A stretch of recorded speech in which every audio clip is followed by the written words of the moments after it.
Hi, there we are. Hi. Hello. I guess I should have went and got a battery before we started the stream, but that's where we are. So, okay. Hi, welcome back. That's Hello.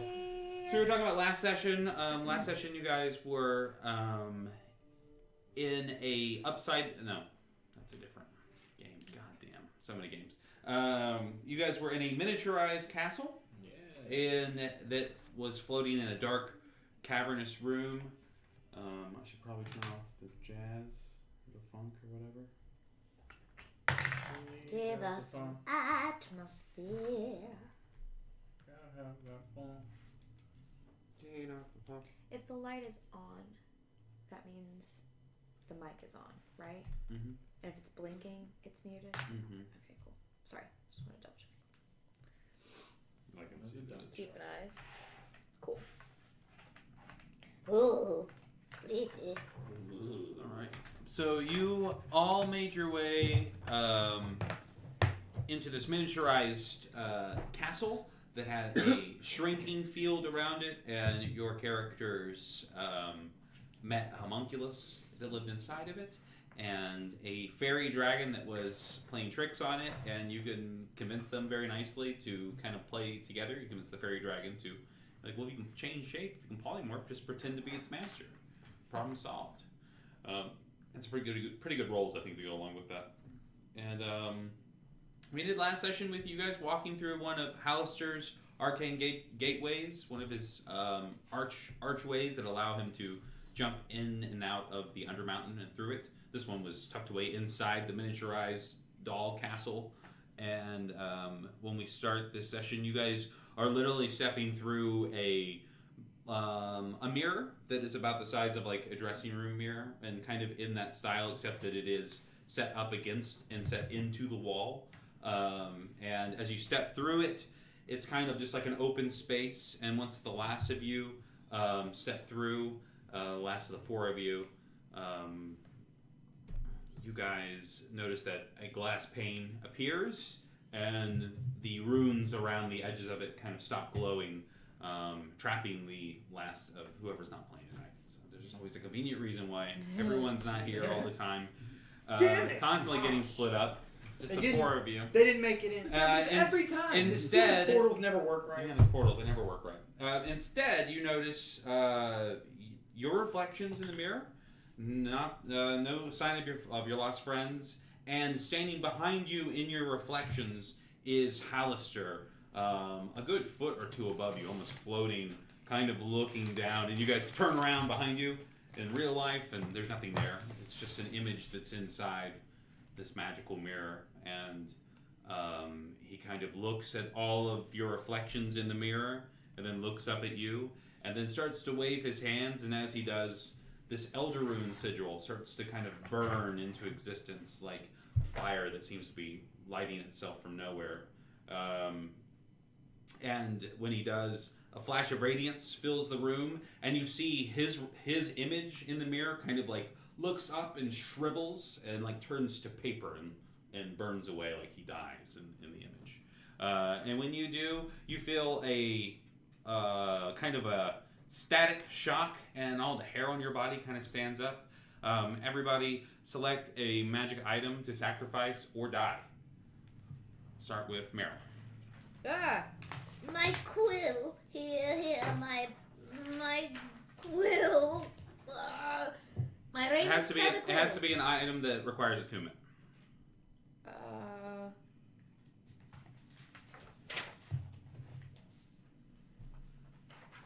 I don't have anything other than my book. I think I can go. Right. My elvish rapier. Okay. It gives me. Yeah. Well, as you do, it just turns to ash and flies away.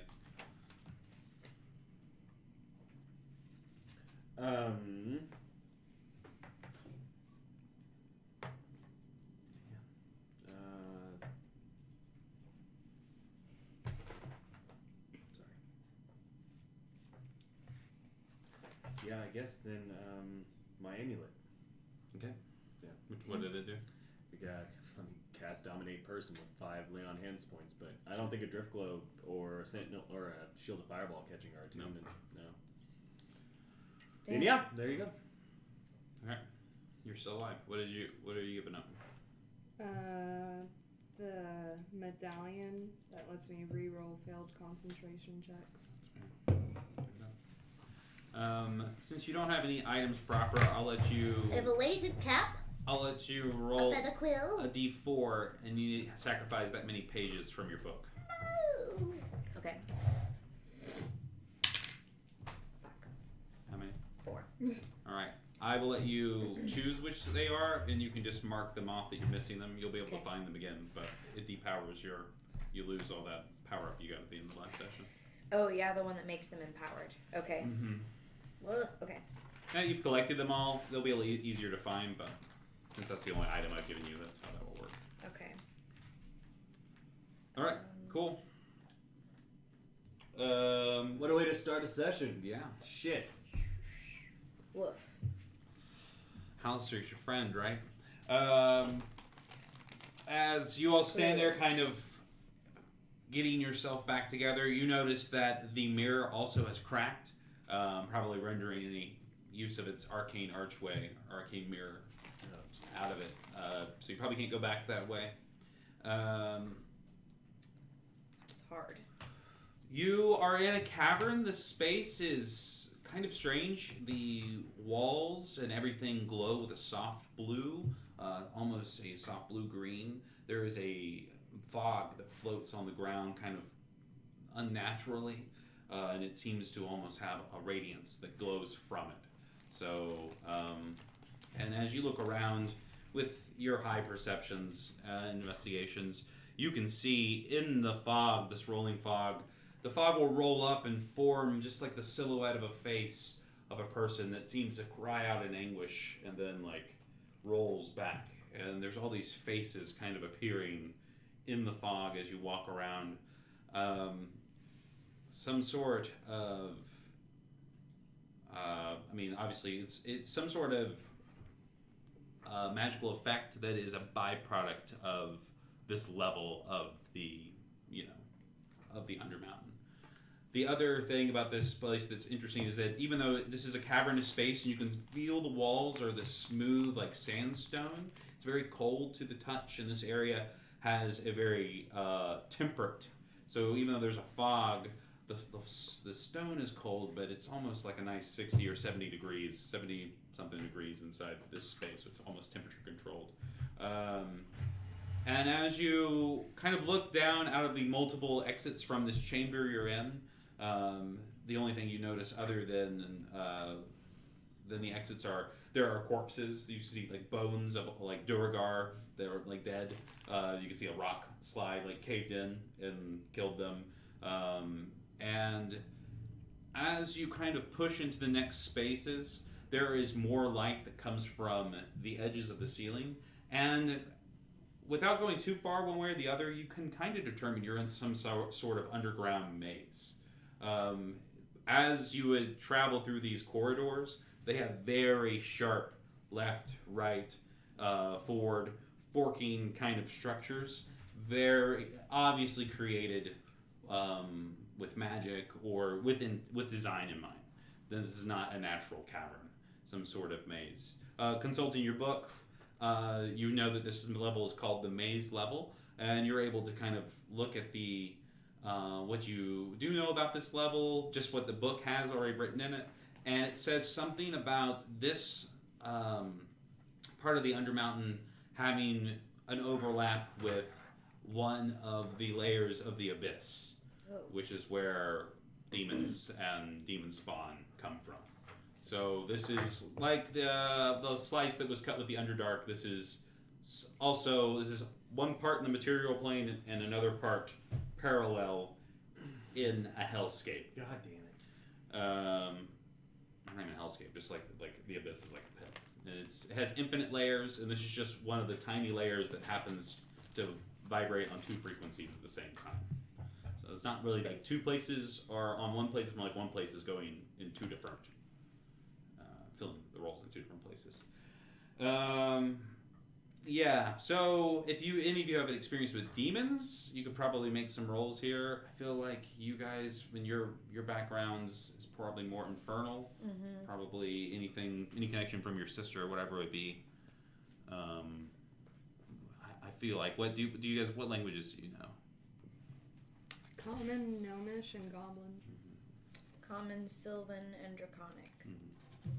Yeah, so no specialization, for sure.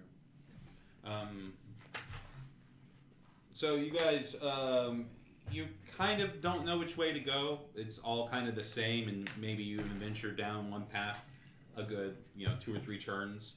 It goes from areas that are very like close together. You guys can have to walk, and it will open up into 5 to 30-foot wide spaces that seem to be of different geometric shapes, and then they'll close back down and move around. You guys start moving around this maze, just kind of to get your bearings, and you can still return back to the room with the mirror pretty easily. You don't go far enough. What do you guys do?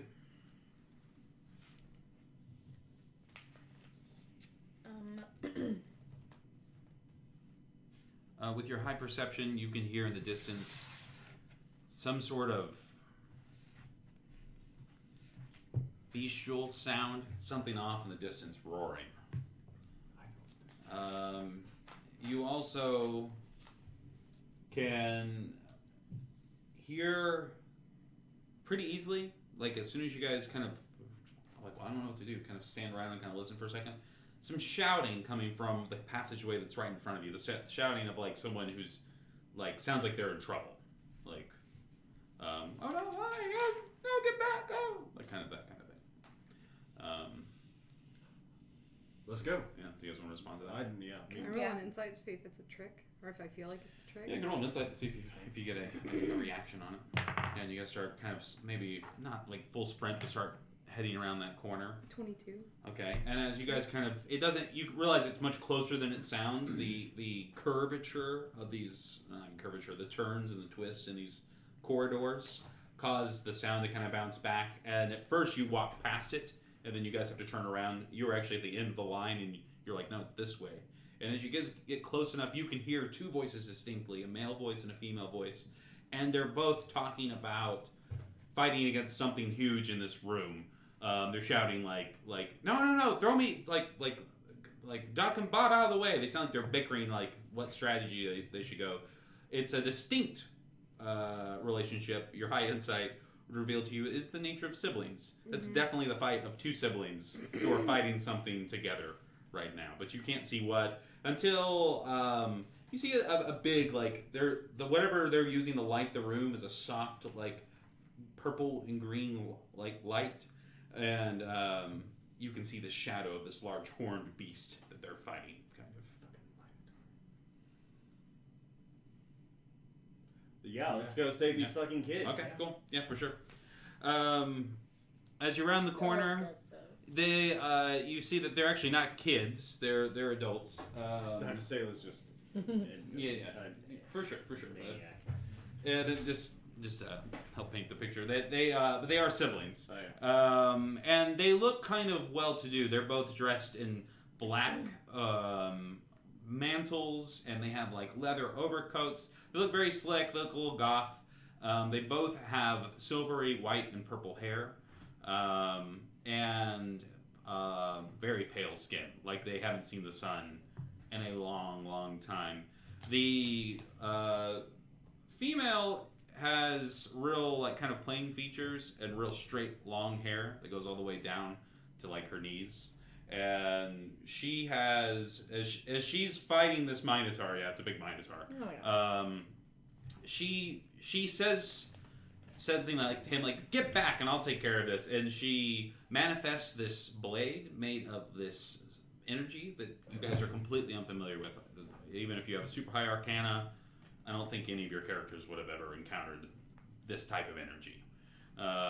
So it's just like, she creates this blade out of energy, and then upon sensing you, the brother kind of recoils, and you see that he's got kind of like, one of his arms looks lamed, almost like shriveled, and he seems to kind of have clothing tailored to kind of hide it, like almost like someone who would have their arm cut off it's kind of tailored like that. But you can tell that it's not. He just has like a shriveled little arm. And on one side of his face, coming up from his collar, he's got this really high collar, very Victorian with like frill. And he has this like scar that goes all the way up to his eye. And his eye glows with this green hue. And he, like very quickly, as soon as he sees you, he says, "Sister, we have company." And she looks back and she says, "Oh, good." She like looks at all of you, and she's about to make a comment, and then this Minotaur just like just attacks, and she has to dodge out of the way. And so she's trying to hold her own with the Minotaur. Do you guys want to intervene or? Yeah, attack this Minotaur. Yeah, For sure. Come to it. Yeah. Do you guys want to roll initiative? See who goes first. Okay. Can I roll high check? Cool. All right, Sailor, you probably get to go first. Yeah, and what did you roll on your high check? 23. Yeah, for sure. You duck out of the way behind a stalagmite. This castle. You're able to just get outside the castle. This dungeon. Sorry. All right, Sailor, what do you do? I am going to cast with my new shield. By the way, Sailor looks completely different. She doesn't wear armor anymore. Has this big shield with the eye of Odak. on it, and the shield is a magic sentence. It's that shield you guys found inside the tomb of the first king of the dwarves, and ever since Selah found it, it's almost unwieldy. It's big, almost looks like it's made of concrete. It's a ceremonial shield, and anyone else who was trying to wield it would not be able to wield it like a shield. But when he wields it, it lights up, and it has this like glowing, almost like Egyptian-looking like eye on it, and it's definitely sentient, but no one else can hear it except for him. But it's kind of demands to see things. So he's just been walking around with this huge shield, or she has, just like making sure it can see things. Like if you were standing somewhere, it would demand that you hold it up. And like you couldn't see over people if you're walking through a crowd. It would demand. Let me see. Yeah, let me see. It would demand. I can't see anything. Yeah. These people are blocking that. Yeah. Stop. Kills me. Yeah. So you run up and I cast as a bonus action. and he gets jealous of other weapons and armor. Yeah. No, as a regular action, I cast elemental weapon on my shield. Cool. And do lightning damage. Nice. And then I'm also, as a bonus action, going to cast Shield of Faith. Go. I bet you are. I bet you are. Cool. Oh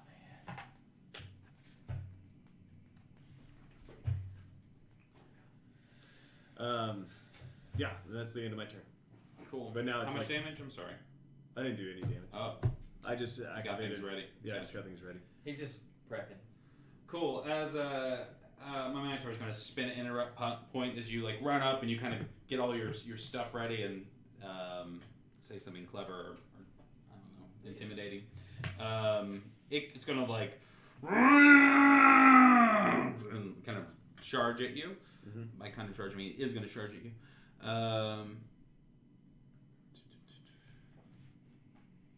It's going to roll a reckless attack. Ooh, it's a nat 20. So it gets an extra 2d8. He says out loud for no reason. Just to brag, really. 2d12 for the sword.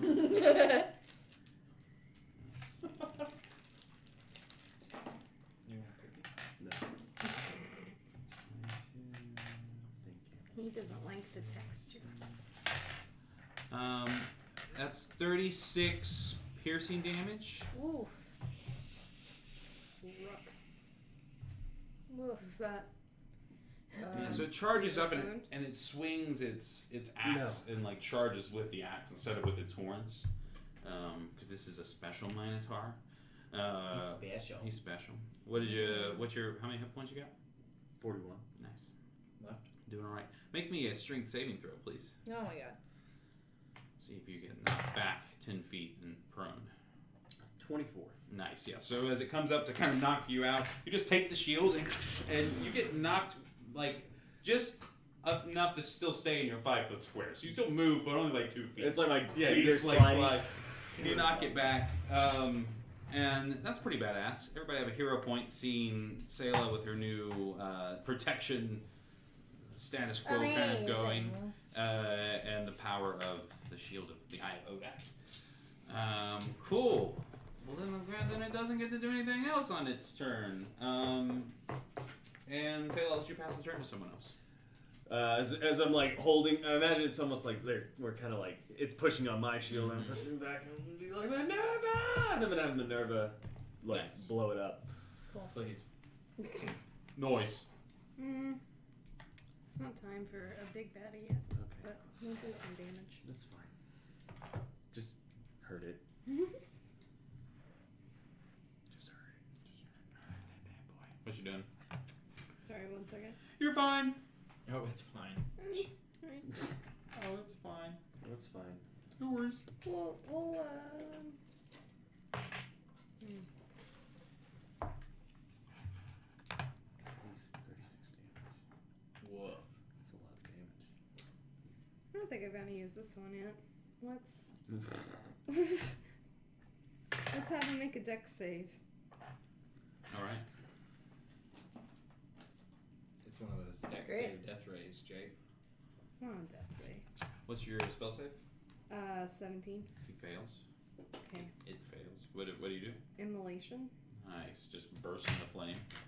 He's gonna be wreathed in flames. Yep. Just out of like you just like look up and Oh yeah, go for it. you see her. 2d6. We decided you do have a shadow now, right?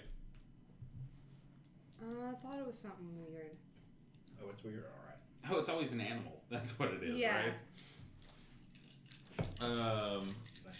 Yeah. So you reach out and without even having to say a word, she just like opens her eyes and this Minotaur just is wreathed in flames and it starts like wailing. How much damage does it take? Well, I've got this empowered meta magic thing that lets me Yeah. reroll damage dice. So I'm double It's on checking 1s that. and 2s. Is it 1s and 2s or just 1? I just Fine, want- if you're doing 1s It's and 2s. it's reroll. It's my charisma modifier. Up to your first. Yeah. Dope. Oh. Yeah. Cool. That's very cool. Neat. Alright. That sounds fair. You got it. It got better. It's not great, but it got better.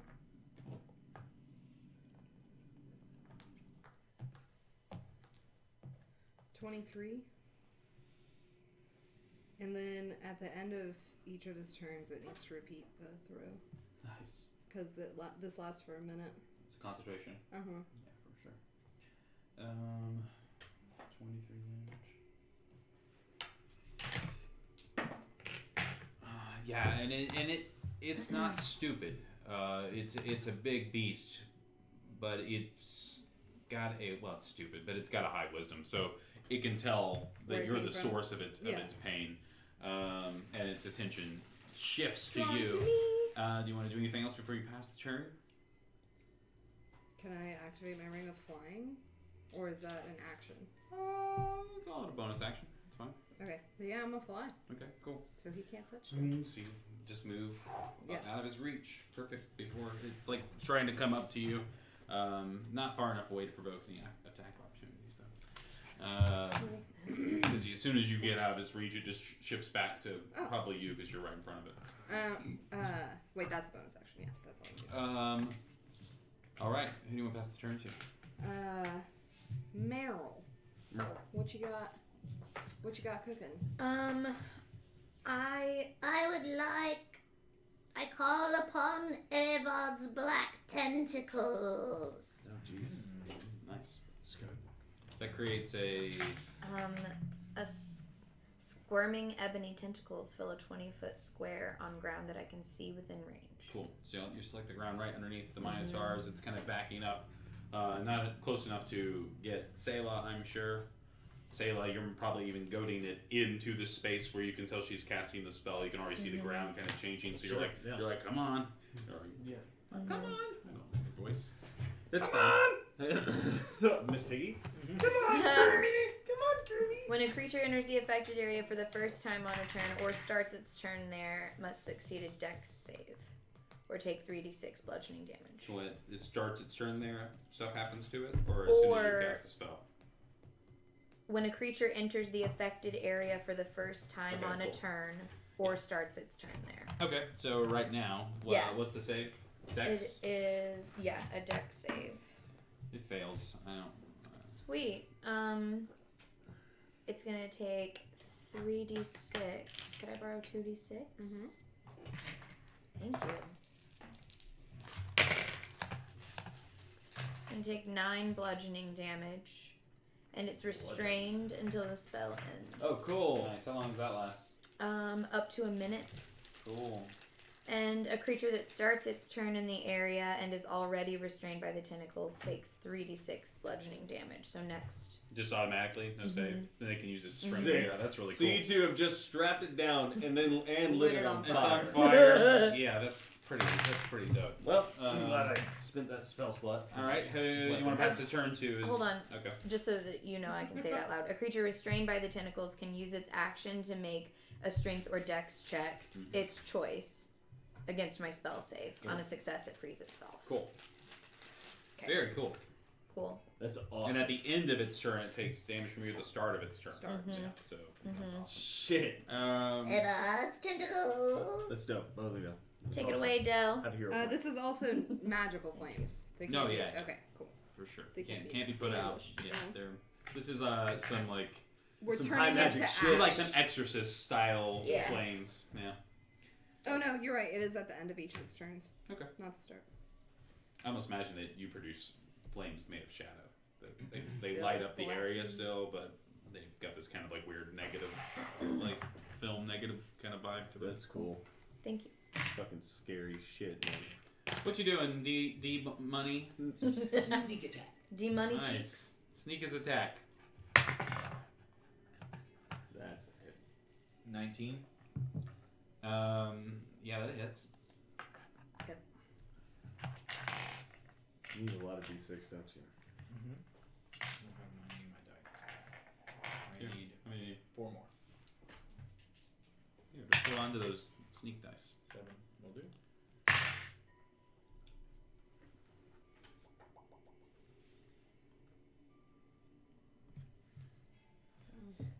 Deal with it.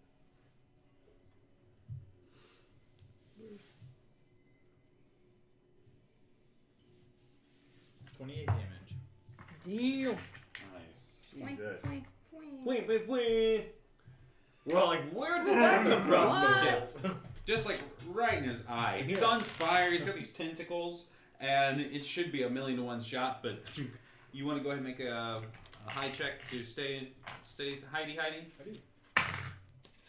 Nat 20. Wait! Yes. For sure. It doesn't know what's going on. It doesn't know where you are. It literally doesn't know on. you're there. It doesn't know why there's a bolt in its eye.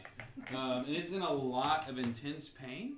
Let's see. Our NPCs are going to interrupt. And the brother says something to the sister in a language that I'm pretty sure no one speaks. Which is I don't want to tell you. Undercommon? It's not undercommon. I don't want to tell you because I don't want to give away anything in the metagame. But it is unlike anything you've ever heard. Weird.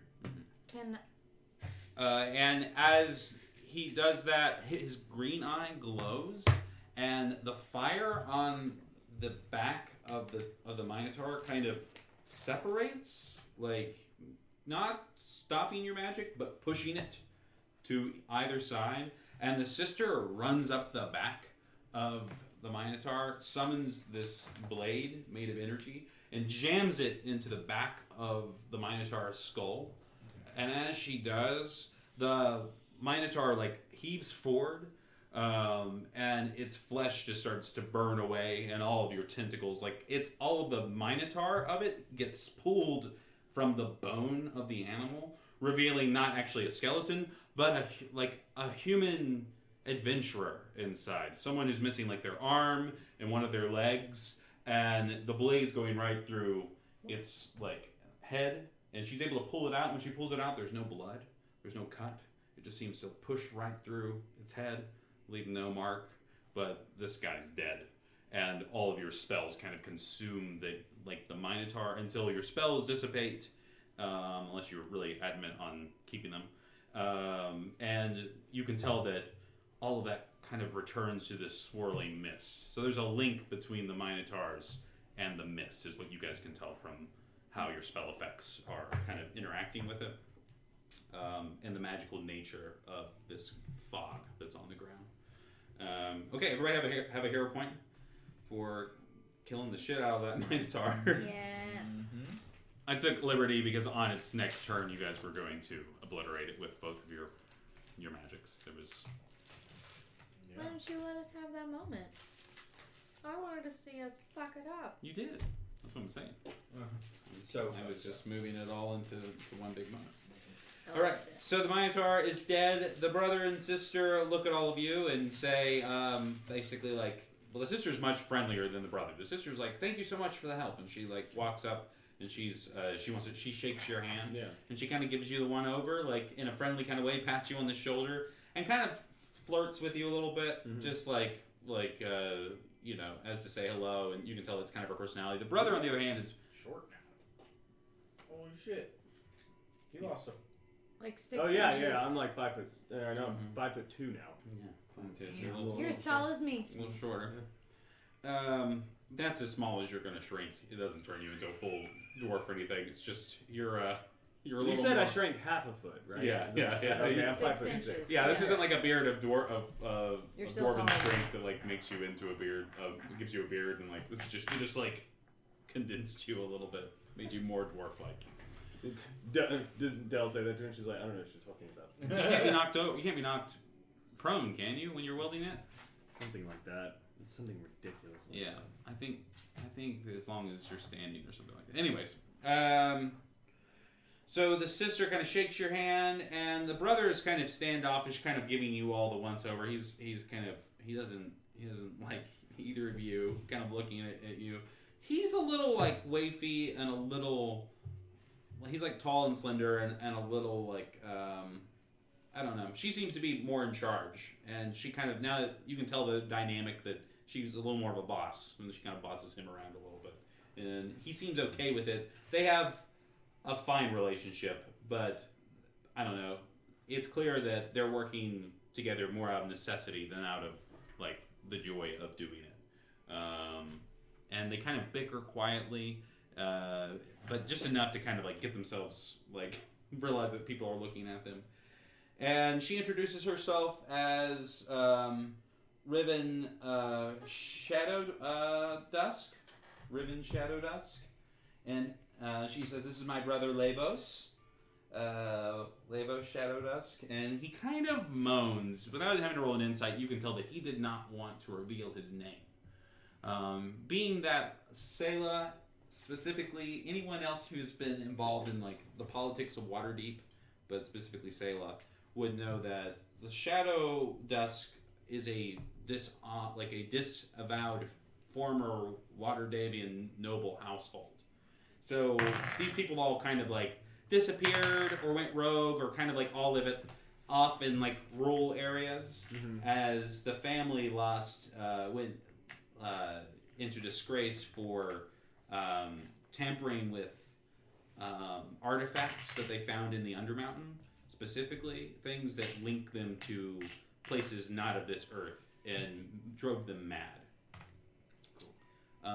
Speaking of which, as you guys were all kind of standing here in this endless maze, kind of talking to her, she's kind of saying like, hi, and like, it's nice to meet you, and she's kind of trying to figure out who you are. She feels like she recognizes you. You know me, don't you? And as she says that, each of you make me a wisdom saving throw, please. You guys get a +5 to your melee aura. No, you don't. Oh. You don't get a +5. What are we doing? Wisdom save? Mm-hmm. Is she doing it? No, as a matter of fact, you guys kind of like double over, like kind of racked for a second with a psychological pain, and she's like, "What's?" You can tell from her reaction that she's like, "What's wrong with you?" 21. 21. You're fine. Nat 20. You're fine. 22. You're fine. 21. Okay, you are all okay, but for a minute it felt like someone was tugging at your brain, and you know that feeling you have when you you have a crazy thought that's like not a normal thought that you'd have, but you're like, oh, I want to squeeze this puppy till it like explodes because it's just like a weird impulse. Mm-hmm. You have a moment like that, Mhm. but it's something really intense. It's like you see Dale and you're like, maybe I'd spit roast him. Or you're like, Yeah, I want to eat this baby. yeah, or you're like, it's a crazy thought, I'm but it's actually gone gonna like bite that. this baby's arm off. And roll an insight.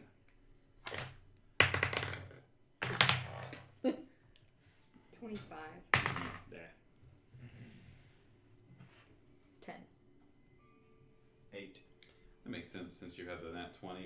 You all have that feeling, and then the same kind of like, oh, well, I don't have to worry about that. That's just crazy talk. You kind of realized everybody like winced or something. As soon as that happens, the sister Ribbon, she pulls out this like little like gray, looks like a stone. She goes, you must be careful. She says, we're like something like, she's like, we're in this really foul, awful place where madness it radiates from the very like air you breathe. And she taps this stone, and she taps it. You see, it's not a stone, but rather a creature, like a starfish. It kind of unfolds, and as it unfolds a second layer, and then it's like a flower of little tentacles. And in the center, there is this almost like jewelescent eye, and you can tell it's an eye because it like looks around. And as she kind of opens it, she kind of breathes in these little particulates that kind of come off of its petals, and they kind of go out around you all. And if you allow them to breathe them in, you can feel that that craziness that you were starting to feel kind of subside. She says she's like, don't walk too far away from this. She says this is a 10th dimensional creature. She says its brain is so complex that it can filter through this like the living psychosis that we're in right now. And as she says that, you guys look at all the exits, and now the room looks like, when you're standing in this radius with her, the room looks like 2D glasses effects. There's like different shades of the room, and they're all sitting like right beside each other. Looks like the room's spinning, and what you can tell is that the doorways at each side of the room magically move around without you being able to perceive it in the material. Oh, that's cool. So she's kind of looking around. She says, "We can navigate this maze with this." She says, Cool. "She says if you come with us and help protect us on our journey," she says, "I will help you. We'll provide you a safe passage through this area." She says, "And passage when we meet with our clients, or with the people." She's like, "We're emissaries." She says, "We're going to meet with the House Frey. No, I can't remember what it's called. House Frey. F-R-T. Sorry, can't read. F-R-E-T-H. Freth. They, when she says that, if you don't recognize it, and I don't think you would, she's like house. She says of the drow. So she's like we're gonna go meet with some drow. If you come with us, we'll make sure that they don't sell you as slaves, and we'll make sure that you don't go insane inside this place. She points down at the body. She says where the Minotaur was. Remember, the Minotaur kind of turned into mist and was ripped away by your magic, but the body that remained is that of some undead adventurer. So this place turns you into those creatures. That's crazy. So she's like, without being around this, you guys will all turn into Minotaurs and lose your shit. Great. She says, "Be careful of any bodies you find. They're not fully dead yet." She says that they're just dormant. They're just waiting for the master of this realm, she talks about the maze specifically as being she doesn't want to say its name. She says that they work specifically for it, and that this maze represents a small section of this dark creature's brain. So, like right now, this plane of existence, you're inside some sort of a demon lord's like brain right now. So she says we just have to get through this area, and we can get to the drow that have set up their palace on the back side of this using the natural protection. And when she's kind of explaining this, she's kind of surprised that you like. She's having to explain to you what's happened on the levels above you, which doesn't make sense. You guys should have been traveled. You should have came the same way she did.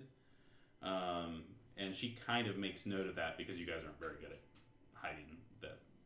You didn't know anything about that, so there's no way for you to really react to it. Mm-hmm. And she informs you that there is a multi-generational war between 3 drow houses happening on the levels that you guys just jumped over.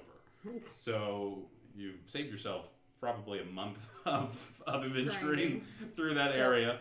But also, you haven't dealt with any of that, and it's continuing to grow. And she says that she wants to form an alliance with the drow here. And as she starts to speak more, her brother kind of nudges her in the ribs with his good arm. And is like, "Silence, sister." He says, "We thank you for your help, but we have no need to tell you all of our inner machinations." And he kind of like walks off. He's kind of annoyed that she's getting so chummy with you guys. And she kind of like looks at you like, "I'm sorry." He's like, I understand how brothers can be. And she says, "You tell." And she's going to ask you more about Macus. And she kind of reveals that she knows your family. And even though she's never been there, her family keeps tab on all of the Waterdavian noble houses. Cool. So she's going to ask about Macus? Sayla's just going to pause for a moment and look and say, "Macus is dead," and turn around and start walking. And just be like, "Are we leaving?" Nice. That's cool. So she won't push it any further. If you kind of like put your foot down. Talk about it anymore. She doesn't know you that well.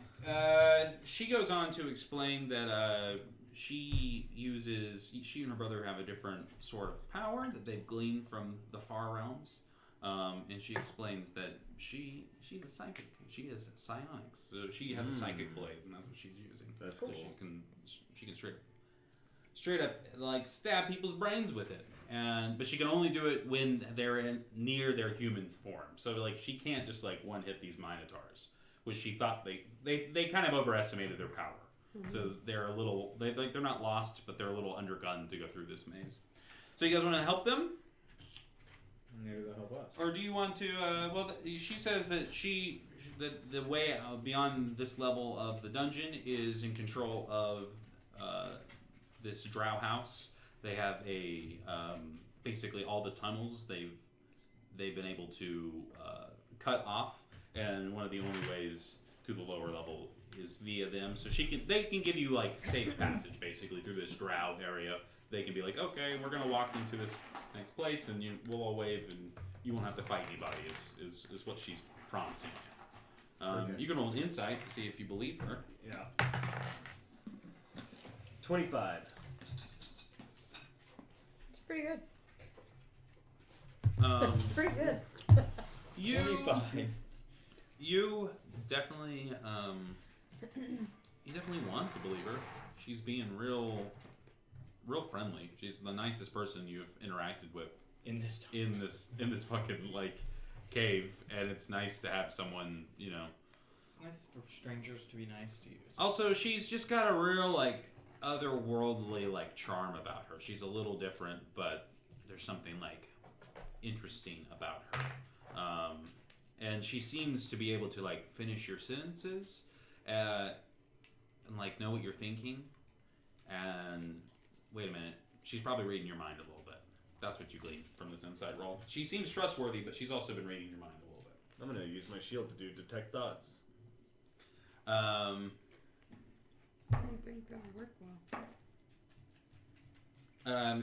When you do that, she says, she basically using telepathy in your head, not because of a detect thoughts. You hear an echo. She because she's projecting as well as saying. She's like, if you want to pick my brain, you just have to ask. So she's just continuing. All right, now I'm like, fair enough. I think it would be beneficial for us to help you and for you to help us through this area. And her brother seems equally as annoyed by that as he is everything else. Like nothing you can do can do right by him. And you guys start pushing through this really creepy maze. Let's see.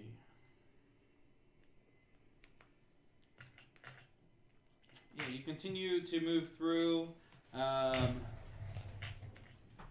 go into this chamber that has 2 columns of rock that support the roof of this 15-foot high space. This room is filled with corpses of Minotaur and Drow. So specifically in here, there are a lot of dead Minotaur that have been dead for months. It looks like. The Drow, on the other hand, look like they won't decompose. Parts of their bodies are missing: limbs, heads, legs. But it's almost as if there's some sort of magic here that keeps the flesh from completely disappearing. Basically, this is what happens. What's left of the Minotaur is what happens if you guys hadn't had all that magic on it. You kind of incinerated the rest of it. They just become these corpses that just form this difficult terrain of I don't know. One time when I was a kid, I opened up one of those old mechanical mouse traps at an antique shop, and there were 6 dead rats inside of it, and their skin had formed this single sheet of flesh that was plastered against the side of the box, and it's always stuck with me. And that's exactly what I'm seeing right now.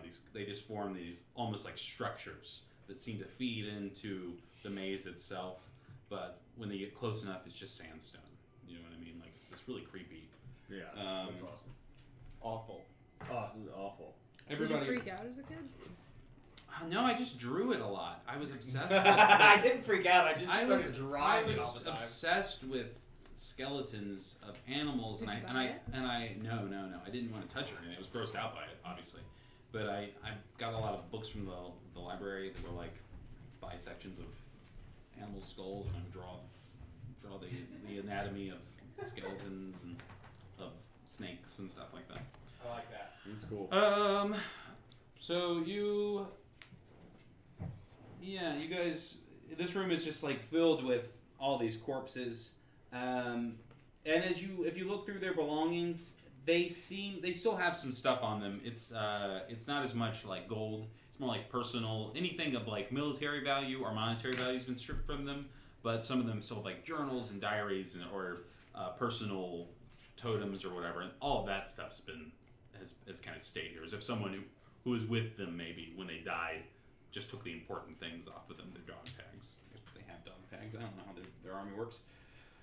I don't live here. As soon as you walk into this space, who speaks Elvish? I do. Not. Oh. You all hear a voice, a soft little chirp, and in Elvish it says, "Follow me, friend." And you hear it, and for a second you think you see the bright light of a little fairy, like in Zelda. This little fairy, follow me, and it kind of zips out. And as soon as it's about to leave the room, it does a right angle and goes out another exit. And it's not the exit that Riven is saying, well, we need to go out this way, but she kind of shows you with using the magic of this 10th dimensional device, and she's like, we shouldn't go that way. But the voice is like, follow me. We don't hear it? Now, you all hear it, it's just he's the only one who can understand it. It's an Elven. That was like a fairy or something. I said follow it. Follow the fairy. Seems like it'd be a trick of the room. Seems like it'd be a trick of She, somebody. yeah, and Riven's like, I don't trust it. And Levis was like, obviously it's a trap. Right, well, push on. Yeah. And so he He's translating. So you guys continue down the way. Ask me what it said. Don't shoot the messenger.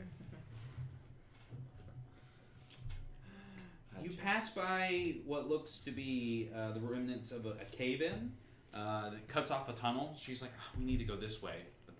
But it's all been caved in. And moving some of the rock shows you that this would take hours and probably some magic to like move through. But as you guys are kind of studying it, Minerva, you hear, and Meryl, both of you, you're both standing right by it. You both hear a voice from underneath the rock. Help me! Help! Hello? I load my crossbow. Cool. Click clack. Can I look for the voice? Yeah, it's coming from like underneath this cave-in of rocks. I'm gonna try to grab my sister and keep walking. But there's a man down there. Don't listen. You Keep just walking. keep moving? All right, cool. Yeah. We're just gonna keep going. Yeah, have a hero point. That's great. That's just ignoring that shit. No. You can have a hero point. There are No. no friends here. Oh. I'm surprised How many we can we made keep? friends with these people. I do not trust them. We're not that friends. You guys We keep move them into within this sight, next space. Able to like use her device to find a new passageway. What you end up doing though is you walk through. You recognize as you go into this other doorway. She's like, "This isn't the right way, but we'll try to find a new route." She takes you through. You go into a room you've been in before. Oh, And blast. she then takes you through a series of different tunnels, and now you're in a new space that you haven't seen before. And it is this very large room, the largest room you've been in so far. The roof, the walls go all the way to the roof again. There's only, looks like a thin crack at the top of the roof, and this blue light kind of seeps through it. And there are 3 columns that are slightly twisted and kind of all go up to this, like, reach up to the ceiling in kind of a spiraling helix kind of effect. And the fog takes on a red tinge in between the pillars. Riven, what are we doing here? She says, "Unfortunately, I don't know which way to go except through the lens of our compass." She says, we can press on through." And she starts to move to the other side of the I'm room. gonna roll insight roll again. Okay. On her? Yeah. See if Can I I trust make her. a hide check behind Sayla from the brother and Sure. keep myself like hidden from him? Here, have a. Roll, Oh, he's roll rolling. high. Oh, yeah, cool. He doesn't see you. He just rolled a 4. Okay. He's not paying attention. 21. She seems just as uneasy about this room and the space, and you can tell that at the very least she's not confident that she's going to like go investigate these things. She doesn't seem interested in the room. She seems a little frightened, so she kind of pushes to the other side, kind of sticking to the edge of the room, not wanting to go near these pillars that have this like red glowing mist around them and this blood kind of I'm going to oozing. Demon Gate. Let's just keep moving. Yeah, you don't want to investigate it. I- Do you have religion? No. Nice. All right. Does anybody have religion? Nice. Oh, I do. Yeah, I'll roll a religion. Sorry. Where is talking coming from? Who is that? Oh shit. It's like the coffee shop one. Oh, never mind. Can I have that? Distracted. Give me that.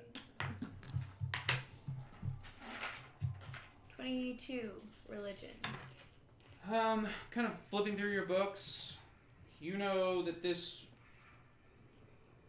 level of the dungeon intersects with one of the layers of the abyss, and once you kind of feel that first pool of madness, you look at the horns coming up from the ground, and you are flipping through the pages, and then you see a flash again in your head. It was an image you saw before, but you guys are rolled so low or rolled so high that you actually didn't have to see it. But and you see Baphomet, the Horn King. Yeah, I knew it. He looks like the faun from Pan's Labyrinth. He's got real big, like globed eyes, a real goatee-shaped face, like a goat. But then his mouth is this human mouth of like real kind of unsettling, like. Ew. Like real white teeth, No, real thank you. flat white teeth, not No, like thank not like beastie. Oh, God. And this. Somehow his head like morphs from goat up here to human. Yeah, So creepy. And he's real long and elongated. I don't and, need you to tell me any more about it. And he has thick black feathered angel wings. And when he smiles, it kind of shudders. You're kind of like, ah! You're like, yeah, this is no good. If this is what where we are, we need to get out of this space. Saddle up. Real quick, can I cast the best defense? Yeah, what does that do? I gain a +2 bonus to my AC, and I do not provoke attacks of opportunity. For how long? For 1 minute. Maybe I should wait. Wait till you're getting attacked. Yeah, never mind. I like that though. Have a hero point. Everybody roll a wisdom saving throw, please.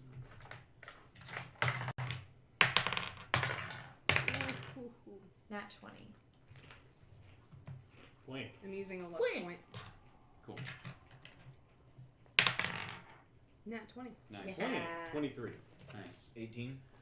Nice. Once again, yeah, as she says the name in this space, it reverberates, and that red mist fills the room in an instant, and you're covered in this red light, and you can all see his eyes and his face, and he's smiling, and then it's all gone, and you push it back, and the room no longer glows the red mist at all, and the pillars seem mundane and non-special. They don't seem to have the intricate carvings in them. They look more like fallen rocks and fragments, like maybe it was all in your head. All right, so you guys This place move past the will make Demon's us Triangle. go mad. Heard that. Sorry, what?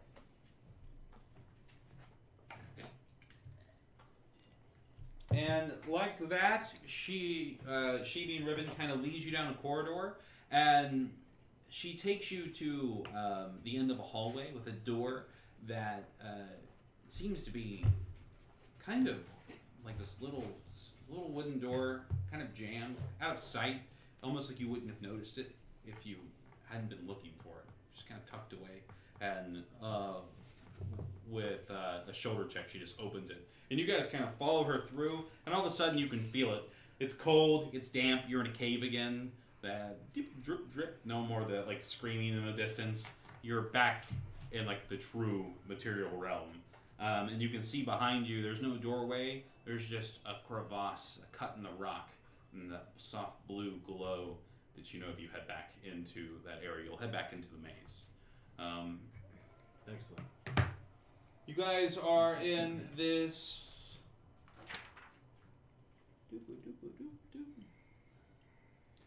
cave. You can hear crickets and bats. There's a fog. And as you walk into this next, now that you're in this space, your eyes are adjusting. Who has dark vision? Dark vision. Dark vision. Dark vision. You guys. So you, Dancing lights. as soon as you start to cast your light, Ribbon takes your hand. She goes, she like grabs you by the hand and pulls you back. Do you want to try to make a? No, I'm just gonna. Yeah, make Rip my a hand dex back. check to try to get free. Yeah, and I'm gonna step over there too and be like, "Whoa, hey, what?" You know, like. I just ripped my hand away. 12 dex check. So she grabs you, pulls your arm back, but you're like, "Hey, what were you doing?" And wait. she puts just. Sorry, 18 dex check. I should have just gone with it. Well, it still happens. She grabs you by the arm, and she just takes enough pressure to push you up. She doesn't actually like hurt you, but you feel in your mind like a little pulse of energy that runs up your spine, and you try to cast your dancing lights, and you are unable to. So she like Because of her? yeah, she's got you in this like mental grapple hold where she's blocking your. Whoa. She's like, "Are you trying to get us killed?" She says, "The drow, if they see any light in this cave, they'll instantly attack us. Nobody visiting the drow uses lights."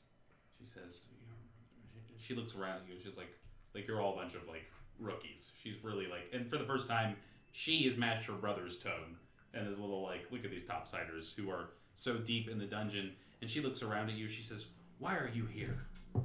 She She like for the first time, she's a little bit. She kind of disdainful. Yeah. She's like, "What are you doing down here?" She says, "I saw that." And she points at your book. She goes, "And I assumed that you were part of our plan." And she takes out her psychic knife, which emits light, and she pulls you around the corner, and she kind of like gets up in your face, and you can. I'm going to like grab her by the shirt and try and like pull her back. Make a strength check. Or grab her. Hero point. Already in action. Her brother does anything across sneak attack that goal. He's still looking out in the cavern. You can tell, like he without rolling insight, He he's doesn't super hear very well or something. No, he's just super nervous about the drow. He's a lot more nervous than she is. Not 20. Yeah. So you grab her, and with that, the brother. How dare you he kinda, speak to me like that? He kind of comes back, and she drops the knife like instantly, and he's like, "If you all stop bickering, not about him. If you all stop bickering," he's like, he says, "I'm sure." And he kind of looks out at the distance, using his like green, like with his green eye. And he's like, "There are 4 Varrock that are watching this cave in any direction." What the hell's a Varrock? And with his good arm, he produces this green like sensory effect, and he shows you this like image of this demon that has the head of a vulture and the body of this demonoid creature with wings. And he says they're horrible creatures and perfect sentries. He says, "We're going to visit," and then he kind of catches on to what you guys were talking about, the brother, because he's like, "What are you doing here?" And well actually, if everybody else wants to do something. Yeah. Go ahead. Do your thing. Okay. I mean, I shook her off of me, and Yeah, I just you're kind all. of am shocked that They're she not would trying to speak fight me you. like They're that. not trying to fight Yeah. you guys. Yeah. I think the vibe is that even though they're being a little aggressive, it's like she was trying to keep you from lighting the room up. Totally, yeah. So that these Varrock and the sentries. I'd like kind of throw the sister, not Right. like forcefully, but like just kind of towards the brother, like Like, get back. Yeah. They all kind of like everyone's, and he's like, "Everybody, cool it." We're best friends. Says, "You tell us what you're doing here, and maybe we can continue our friendship." Says, "Now we're out of that godforsaken maze." And then she chimes in. She's like, "Yes, let's keep a cool head." She says, if we're no longer compatible," she says, "we can just part ways right here. No harm, no foul. But I'm not getting killed because you don't know what you're interacting Well, with." consider us non-compatible then. Okay. Well, you guys can I think we intervene. need I'm that just playing my character. protection. I might go bloody mad down here. Well, she said, Right? Don't they still have that thing that's helping us? No, you guys Those are are back in maze. it. Yeah, she's already put it away. You guys are back in like this is more like a real cave scenario. She says, kind of the Underdark, though, right? "No, you're back. You're back in the dungeon. Okay. This level is bisected by a plane of the abyss, and then the rest of it, the part that's hard to get to on the other side of that, has been taken up by the House Fraith. And they've built a keep down here. So we're literally going to the spider. What is it called? It's got a cool name. We're going to this Drow fortress. Spider Watch Keep is where we're going. And he shows you, like, kind of explains. And there are 5 guard towers. There is this large keep set in the back of this cave, and there's these gardens, and there's this whole like Drow like palace here.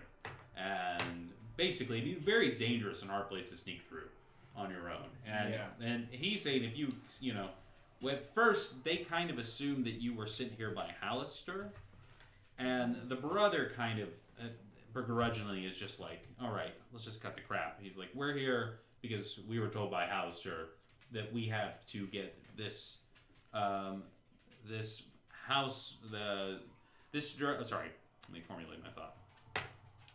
He assumed you were one of Hallister's apprentices. He thought you were here to help recruit an apprentice, which is their secret mission. They're here to go and pretend to be emissaries who want to form an alliance with this house, but they're really here just to deal with the head mage, who is the brother of the high priestess here. So deal with. They want to offer. They were told to offer a apprenticeship to this guy secretly, and they got lost in the Minotaur mine and decided that they would use your help since you were there. But now they're thinking better of it because they thought you were Hallister's. Now. They're like, Everyone calm down, and I unload my crossbow and I throw my crossbow. and upon realizing that you're not Hallister's pawns, despite having his book. No, I want to tell her that she's right to assume that. You are right to assume that we have Alistair's favor. That's what I tell her. Now, we have skipped a level or two. We are not noobs. It's like, I don't know what you're talking about. No, she says that she's not. It would be strange for you to be this deep in the Undermountain without having the blessing of one of the factions around here. So she assumed you were Drow slaves if you weren't Hallister. It's a very like. I'm assuming we have Hallister's blessing and that we have paid dearly. Well, with her carrying around that book, it's pretty easy for her to be like, yeah, I'm an apprentice of See, Hallister. this chapter is all his love notes to me that I've collected and kept for myself. Right behind the undead spell. She basically is like, we are dealing with this because we only, like, without telling you too much about her life, she wants to imply that they only deal with Hallister because they have to, and they're doing this to regain some favor with their cousins who are these, they refer to them as the twins, who are in charge of their house. They're only trying to, like, deal with a problem. They're trying to deal with, like, every once in a while Hallister pops out of the woodwork and is like, you owe me a favor because you rent one of my levels of my dungeon. And if you don't want to help, then I'll kick you out and you can go back up to Waterdeep or whatever. I don't care. Or I'll have all the things that live above you kill you. You know, so he needs favors, and right now this is one of the favors that he needs, is for them to help recruit this. He's a drow summoner. He's particularly good at summoning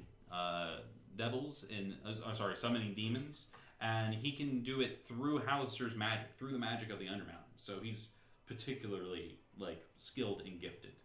Other than that, they don't really know anything about it. It doesn't have anything to do with their plans. They're just trying to like win favor with their brother and sister. I mean, with their cousins, not their brother and sister, with their cousins. You may need their Would help like to to get ask them if the name Mural means anything to them. Mural? Muriel? No. Moiral? They're not drow. M-U-I-R-A-L. They're not drow, so they don't know anything. They only okay. They only know enough about these people like culturally, but they don't know drows themselves. Okay. They're both human. Yes, I did know that. I just didn't know if they knew. No. Okay. Cool. But if you guys, if you say that, they don't really have to like. They just need to know you're on the same page. So like, okay, well then let's just proceed as the plan. We have like they basically have these. They reveal these like black spider like sigils, so we'll be able to walk through the gates no problem. And she says you two can see. She says just hold the hands of, but no light. She says they find light offensive. So. Well, that's perfectly understandable. So you guys, why don't we go ahead and we'll take a quick break, and then when we come back, you guys will pretty much be in the chambers of the drow that they're there to meet. Kind of at this point, as you guys get checked into the gates and like go through the process of entering this palace, you're being told like they're being like, oh, these are our servants, these are our slaves, and the drow are basically like, oh, yeah, property, people are property, totally cool. Like as soon as you like a big bag and like multiple like. They look like a. They do take all your weapons from you. And Ooh. I ain't turned got none. my spell book into a Didn't you just show her your spell book though? Her friends. yeah, our but it friends could have up here, disappeared. yeah.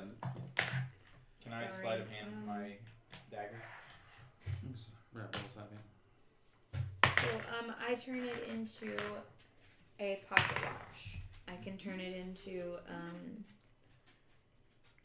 In plain sight, I can transform it into another object with a size no smaller than 5 foot cubed for an hour. Perfect. Yeah, Physical interaction forces the book to revert to its normal form. Does that mean I can't? Can I just tuck it in like my pocket? Yeah. If you were to like, if you turned it into a sheet of paper as opposed to a book and you tried to rip it apart, it would turn back. I see. Cool.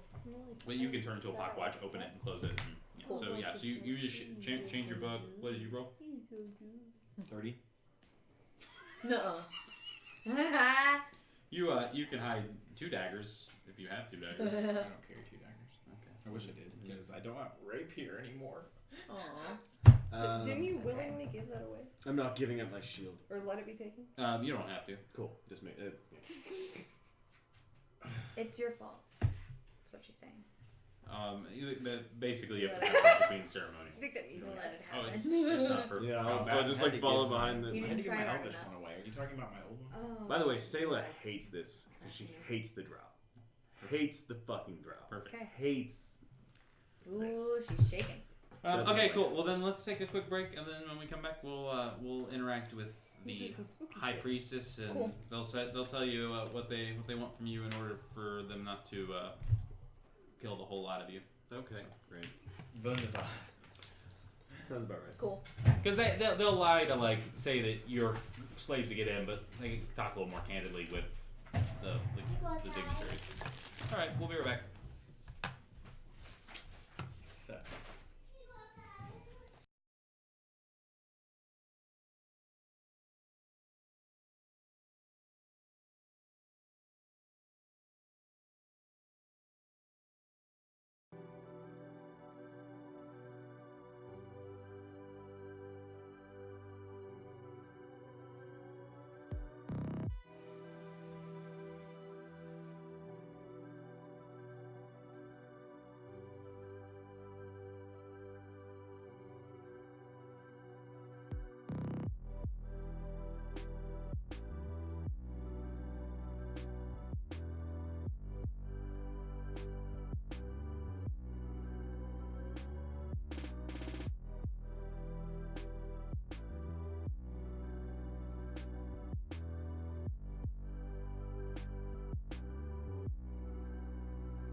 I'm okay. Okay, we're back.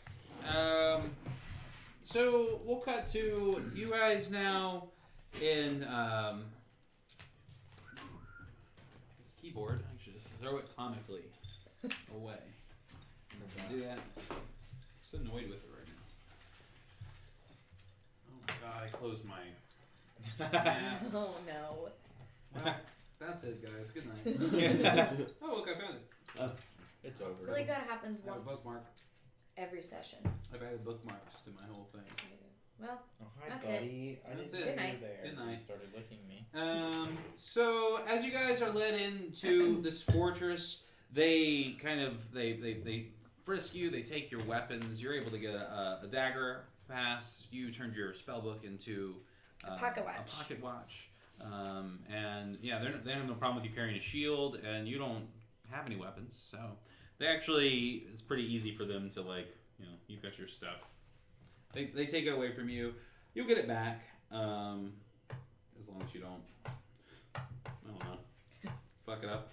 You can see the on the towers. Each of the towers, as you walk by, the one you pass through. You literally have to pass through these towers to get through the wall. The that surrounds the southern part of this fortress.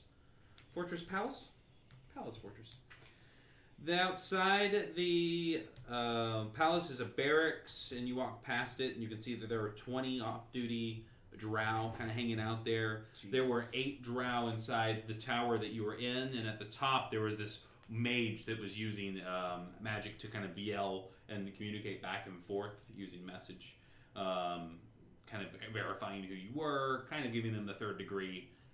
If you can speak Elven, you could understand what they were saying.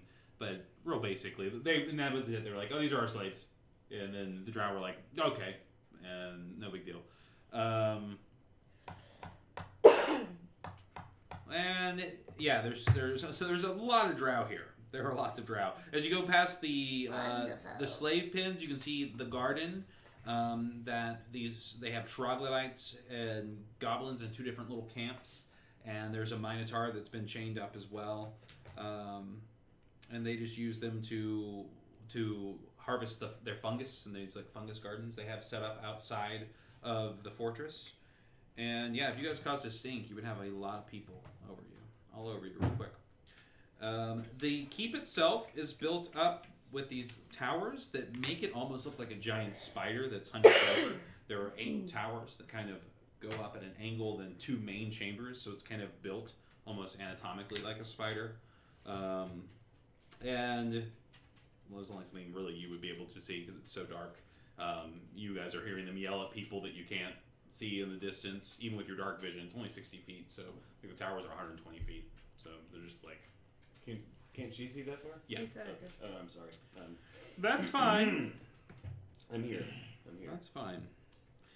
Boop, boop, boop, boop, boop.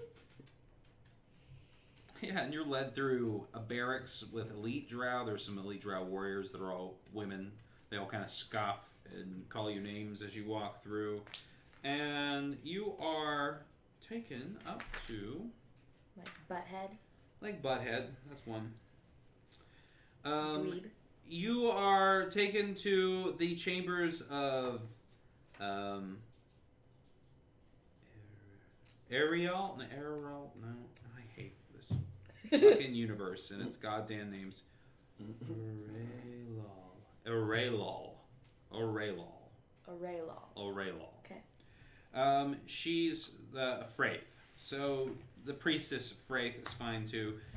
Her distinguishing fact is that she's very pregnant. She's like maybe 30 days away from having a baby. She has full-on baby inside of her.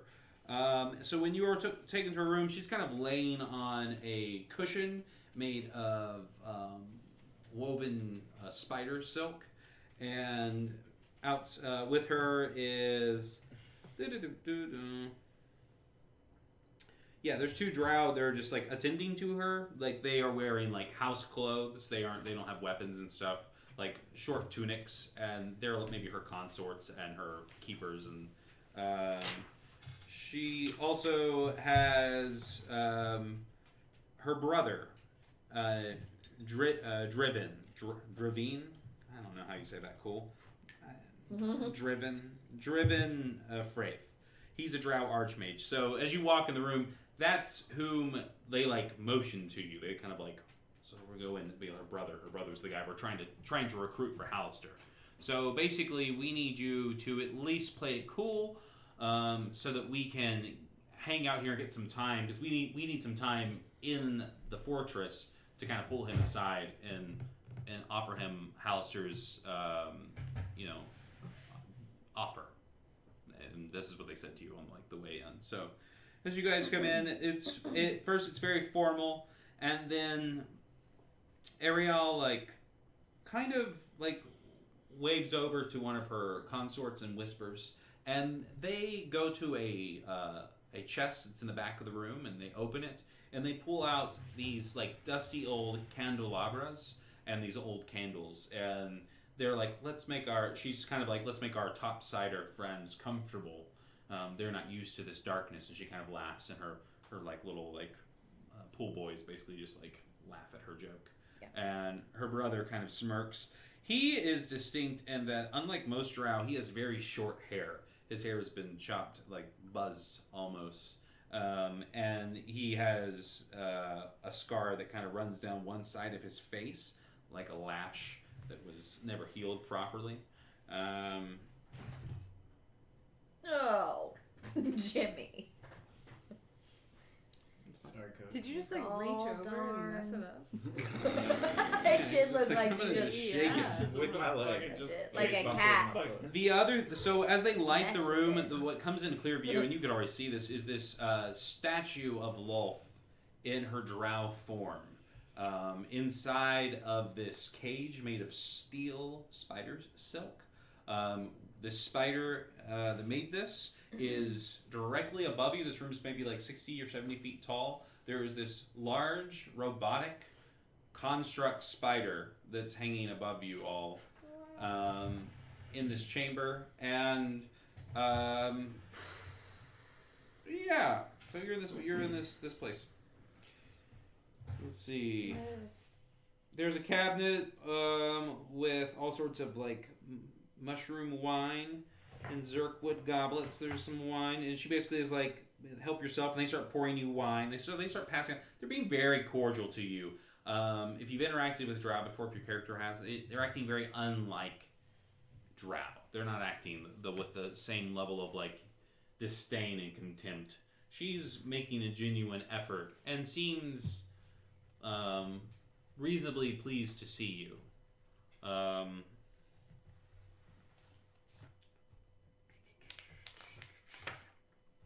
Basically, they're like, hey, cool, you're here. We need you to go over back to that maze, and we need you to defeat or vanquish whatever's inside of it.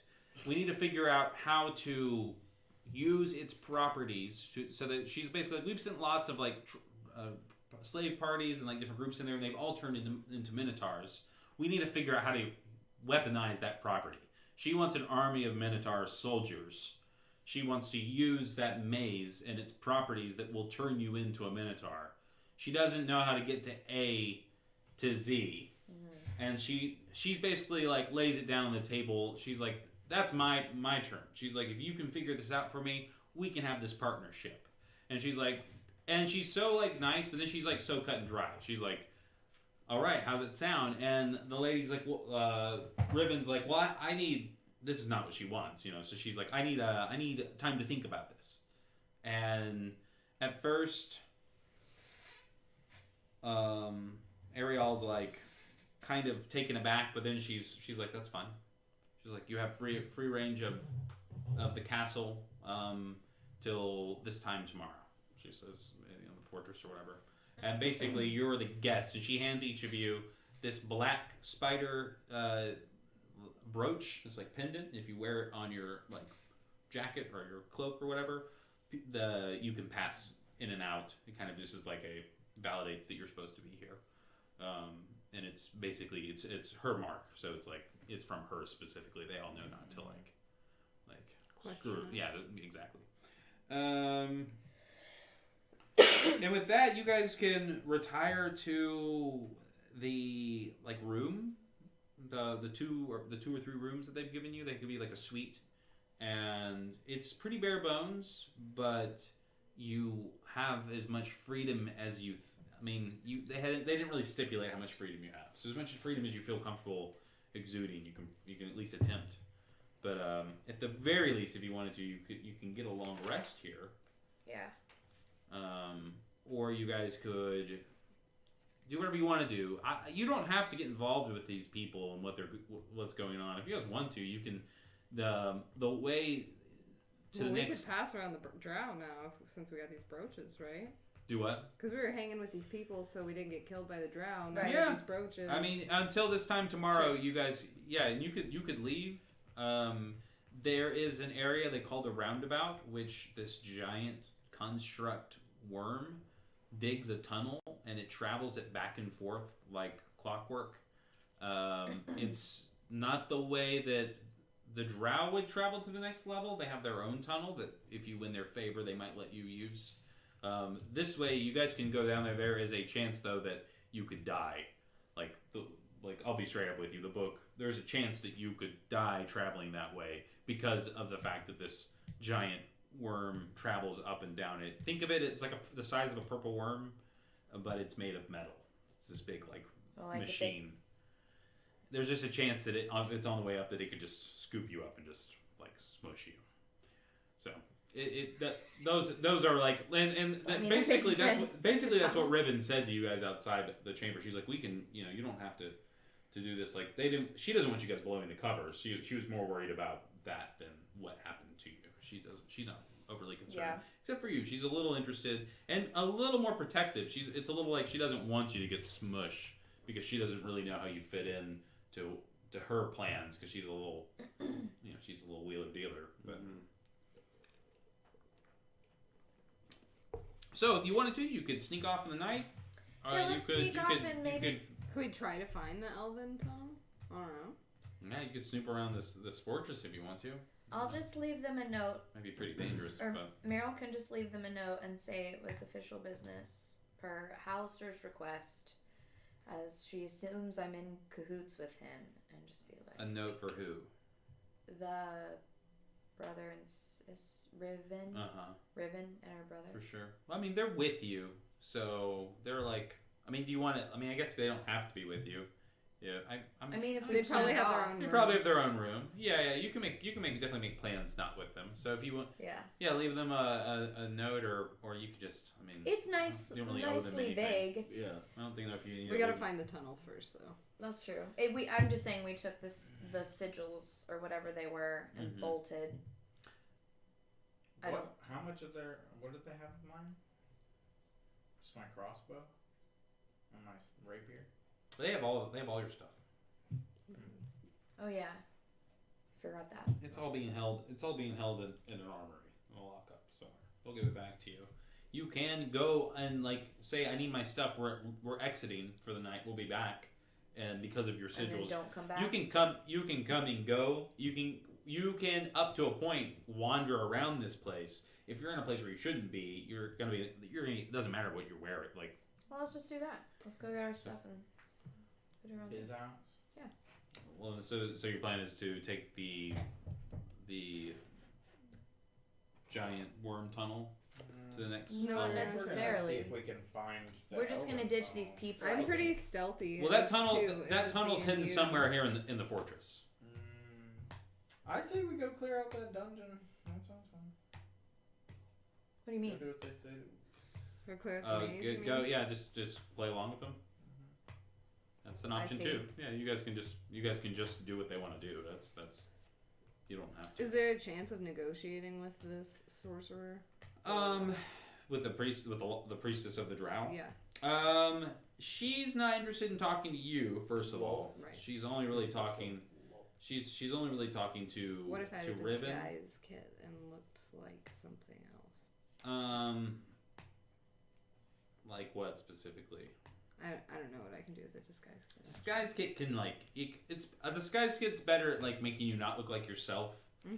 than making you look like someone else, unless you're like, I don't know, a bard or something. Well, where let's see, what can I do?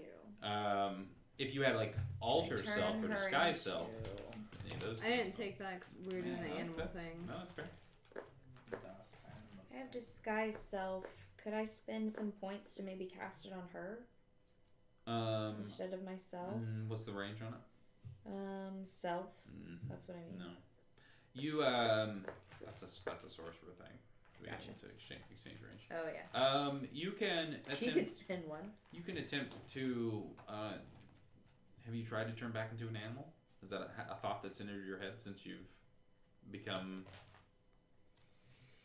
No, I feel like I'd be afraid of it. That's fair. True. Yeah. That's fair. Don't chance it. All right. Stuck. Again. Yeah, so I mean, there's no right or wrong answer. I just didn't want you don't have to go help them with this Minotaur thing. It's pretty risky. I mean, you know exactly what kind of forces, probably better than they do from the sounds of it. It sounds like they haven't really they've sent some people in and they haven't done much investigating since. I think Meryl and Sayla should go get the equipment from the armory, and me and Dell should go snoop around and try to find the dwarven tunnel, and then meet back up by our rooms. The Elven tunnel? Elvish tunnel. Not the worm tunnel. This is a secret tunnel. Yeah, the secret tunnel. I don't know if I gave it You said the elves used it. Oh yeah. I meant the drow. Like the drow. This it's what the drow. It's because it's in their fortress, so it's like their. Wait. My shield has a 30-foot radius of secret doors. It shows all secret. You doors. don't have your shield. It's in the armory. No, I do. No, he have does. my shield. Oh, I thought you had to give it up. No, he said I didn't have to. Sorry, missed that. So, why don't I walk around a little bit and see if I can see anything? Then Mm-hmm. Feel like Yeah, and you guys can meander about. And if you do, basically there are a handful of places where you get the vibe that you shouldn't go into, like the kitchen, and that one's less weird. Normally, people aren't supposed to be in the kitchen. Right. And if you really push it, if you're like really interested in going in there, kind of like it's mostly goblins, and there's like one Quaggoth that's like stirring a big stew pot in the back, and there's nothing in there. I mean, you look around the room, but they all kind of scour you, and you leave out. Yeah. So pretty much all the main spaces check out. It doesn't seem like you can, it's not in the main foyer. It's not in the main dining hall. You guys you basically do the tour of the place. Other than there is a wing that seems to be slightly shut off. Intriguing.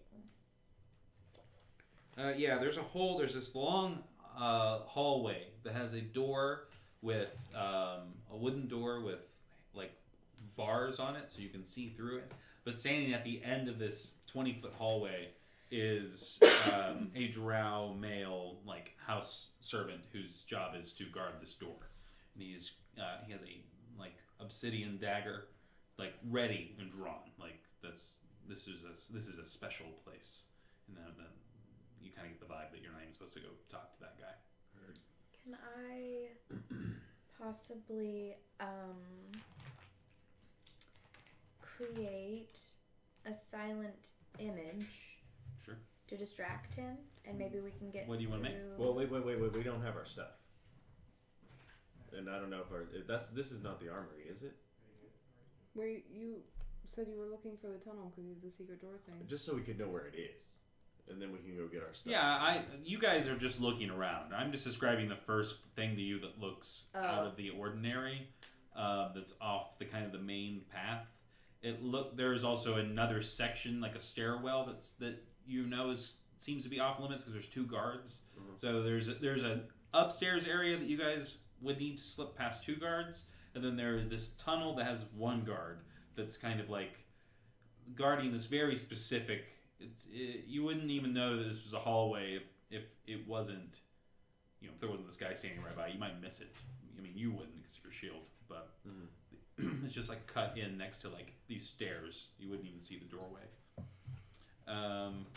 So you want to do a silent image? What if I made a silent image of a beholder? Okay. like somewhere where they would have to move away from the door us to inspect go it. fight it or inspect it or something. Yeah, if you make a image that's convincing enough, you would know that their first reaction would probably be to alert everyone else. So That's you're fair. probably going to draw more attention by making That's true. something dangerous. If you want to use a silent image to try to distract them, you might want to use something a little more subdued than That's like fair. a beholder or something. It would certainly work. You could make something that What looked about a sexy lady? a sexy drow lady. That's Yeah. kinda, like, terrifying. That Would might they be that would they be moved by a sexy drow lady? they would be moved by a Commanding. I mean, all drow women are more important than the males, so I guess a female drow would you could. Now the problem is you can't make it. I can't make it do Make anything. any sound. Yeah. Let's see. I don't know if it would be like if you could give it to like just like. I don't think that What's would work. your charisma like? What They're if a you little were more of like drow lady? like a dominatrix kind Like of a race. disguised self. Very cool. My witchy sissy over here. This is why I am as powerful as I am. I'm gonna disguise self maybe to look like a drow. Okay. Well, roll a Wait, what's my goal here? Am I just trying to distract him so? I don't know. I don't know. You just Oh. you just started. You didn't make a plan. You just started saying I can do Sorry. these That's what I was things. I asking thought about we were earlier. trying to get past him for a second, but I mean, that's certainly a goal. You need to inspect these places if you want to. You don't have to. You don't have to be doing this. I thought you just said we were gonna have to get past 2 guards. I'm just saying, for the stairs. I was just telling you that if you wanted to go to those places, Oh, you okay. have to do those things. But you don't. I gotcha. You don't have to engage with. You're right. Sorry. You can respect the privacy of the people who are allowing you to stay there and feeding you. That would be a normal thing to do. Sneaking around and trying to find secret doors is a little out of the normal, but also That's fair. who knows? They might kill you when you're sleeping. You don't know. They're This drow. is strange. Yeah. Yeah, this is a very strange circumstance. So do you guys? Del, what you do you guys see? think You we guys should see do? the upstairs wing, and you can see that tunnel, and you can return to your Okay. rooms and talk about that if you want to. There's no imperative of time. Okay. As far as like how the rest of this evening goes, if you guys don't do anything for the rest of the evening, we'll just cut to the morning, and it will be assumed that you guys are not plotting against them because you haven't really done anything but walk around yet. What? So, our options are to go try and ride this giant worm. Well, you're not riding the worm. You're trying to get down its Past tunnel it. and not get crushed by it. I mean, imagine that it's like We're a giant. traveling down It's like a the giant same train tunnel. that moves up and down. It could be on any side of the surface. The tunnel that it's going to go in is bigger than the worm itself. It's this huge tunnel. They take you to where it is. It's Probably gonna roll like a D100 or something. But it can roll. It can ride any side of the walls. There's always a chance that whatever side it's You get climbing up could be the crushed. side that you're on, and you could move out of the way in time. It's slightly Because dangerous. it's huge, right? Yeah, just because it's huge. Okay, And- so we could go that way, or what else? Or there is another way to the next level, only known to these drow and hidden here. They call it a secret passage or secret tunnel. But you guys haven't seen anything in any of the main areas, so you would assume it'd be in one of these closed off spaces. The upstairs area is, of course, where you went. The place where you're cut off upstairs, that's where her quarters are. It's where his quarters are. There's a reason that you're separated, like they're separated off. And then there's that like kind of really skinny hallway that seemed to be kind of tucked away, as if it was meant to be hidden. I'm curious about that. Sure. Is anybody else? I mean, What do you want to do? Sayla would want to leave. Yeah, I mean, if you guys want to go risk the worm tunnel, let's go risk the worm tunnel. That would be the quickest answer. Let's do it. You could die. We could die doing I feel clearing like- the dungeon. You know what I mean? Yeah, I mean, you can die We just anytime. need to make sort of a plan. Like if the worm comes at us, what's our plan? What's our course of I don't know action? if that's I don't know if that's a thing. I think he's gonna roll a dice and we're either. I think I don't think we get a deck save or any of that. Oh, I won't tell you too much. I meant like this is not. This character-wise, is like this is. what would we want to? I don't know. Yeah, it's just kind of one of those things that like it. By the time it's there on you, you have very little time to I react. see. Maybe as much as a save. but that's Okay. probably about it. Okay. So it's not something you can plan for. Sure, whatever. Let's do it. But you guys can sneak around. Like I'm just trying to give you options. You can also try to find another one of Hauser's arcane gates. They're probably somewhere hidden around, peppered throughout the level, like they have been. Maybe back in the Minotaur maze, or often like there's a network of caves that are kind of cut off. You can see as you guys look around. If you guys take the time to go out to one of the terraces and like kind of look out, you can see with your eyes, and they don't permit any light out there, so you pretty much have to go off what she can say, because even at 60 feet, it's beyond your sight. But question. Sorry, more for. Go ahead. That spider, that metal spider, has basically made this metal web that keeps these tunnels up to the north really hard to move through. So it's to keep like slaves or runaways. Sorry, go ahead. No, you're fine. I'm sorry. I was just wondering what we could do.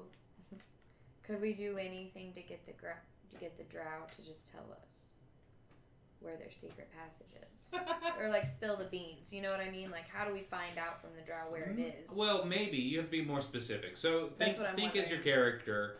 There's obviously the only people you've really been around have been the priestess and her brother, and you kind of were quiet then. You've seen a few guards, but you haven't really interacted with anybody. But there are going to be servants and people in this place. If you want to try to run that angle and try to find somebody, or the problem is that a lot of like the servants they use, the strength are going to be Quagoths, which are basically beasts, and a lot of goblins and a lot of slaves. What about the goblins though? The goblins are pretty useful. They can do a lot of the basic stuff, and then there are a handful of like. Them? Command. Well, I can talk to them. Yeah. They might be willing to tell me for a. You want to go down to the jewel or slave something. pens? We can do that. If that's the Okay. plan. If that's what we want to do, that sounds. So you guys fine can to head down figure out. you guys can head down the slave pens, smash cut. We're at the slave pens. Cool. You guys can be outside of them. There are these like pits where these goblins have like a little makeshift camp, and it's basically half of them are asleep, half of them are awake. And as you all come up, they all kind of look at you, kind of covered in mud, and maybe like working on like their weapons or whatever. But they're not. They're conditioned to not speak. So you can engage them if you want to. I'm gonna get down on my knees and like touch the mud, like interact with the mud, and just kind of whisper in Goblin as best as I can, because it's kind of a harsh tongue. We're asking about the tunnel, information about the tunnel. The only tunnel they know about is the what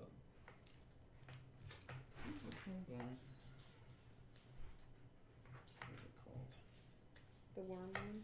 Yeah, I'm trying to remember what the name is. Actually say its fucking name. I'm gonna hold up a jewel and say, "Are you sure?" Thanks, Uncle Jimby. A boreworm. B-O-R-E is what it's called. They have no use for, like, obviously they want the shiny thing because they're goblins and they're kind of like drawn to it, but they have no possessions and they have no use for currency. They're property and they're treated as such. So they can be intimidated probably. It's gonna be really hard to coax them because you're not their masters. That being said, they genuinely don't seem to know what you're talking about. Okay. The kind of the place that you're looking for is probably going to be in a restricted area that only maybe like the male consorts of the High drow. government shit, basically. Yeah, so yeah, the servants that work up there are all going to be drow males, as Okay. opposed to any of these like lower races. The priestess would never want to be surrounded by it. They're like such a like they're so high and mighty and like Yeah, they wouldn't be around anyone but other drow. and only like really attractive like. We could go look for another gate. I don't want to go back to that maze. I don't either. I don't want to get run over by a worm. I don't either. I think the worm thing is less risky than the maze. I mean, I'm a deck safe machine, but I am not. Well, let's vote.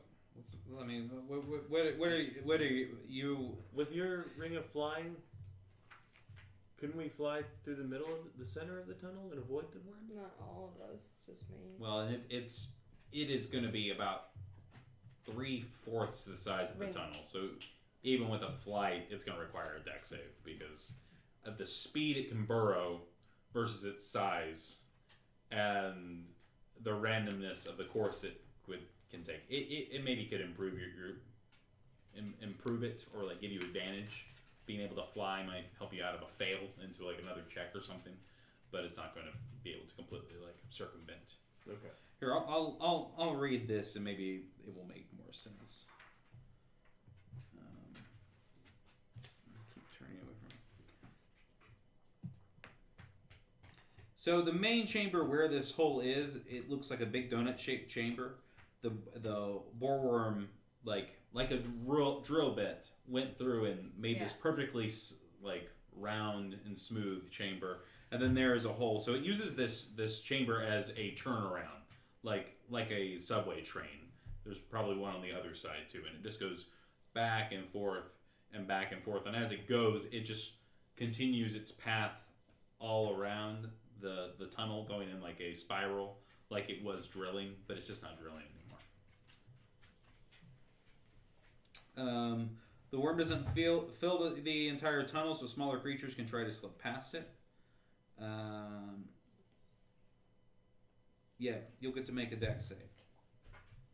And you can tell that by looking at how the thing works. It's pretty dangerous, but